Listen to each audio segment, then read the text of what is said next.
Такси маған кофе дайындашы. Кофе? Иә. Тәте бізде кофе дайындамайды. Бизнес класс екен деп кофе дайындап бермейміз ғой. 4-5 су береміз, базар жоқ. Уж -1 балл. Иә, алдың араш. Бизнес класс. Салонда темекі шекпеңіз. Бизнес класс екен деп сіз кәдімгі темекі шегіп. Тоже мне бизнес класс. Короче, тағы 1 балл. Минус.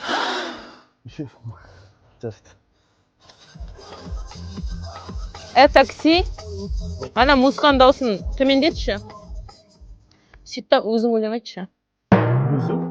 Иә. Тәте қойсаңшы. Не алды? Бизнес класс ба? Өлең айт. Қазір тағы -1 балл қыламын, түсіндің ба? Алматының түндерінен Алатаудың салқын самалындай.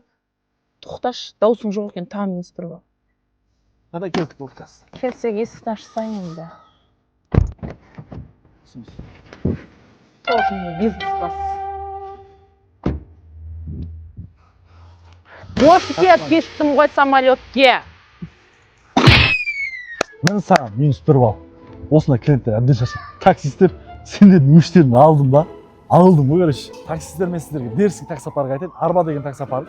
Комиссия 1,5%, техподдерж 24,7, Яндекс заправкасы бар, QR оплатасы бар. Ақша шешуден еш проблема жоқ. Еще ол жақта ай сайын бәйге ойнатылады. Бәйгеде 1 миллион ақшалай сыйлықтар. Еще бытовой техникалар. 35 купон жинасаңыз 20 литр бензин гарантия береді. Любой заправкаға барасыз, бензин құйып аласыз. В общем, таксистер тіркеле басаңыздар.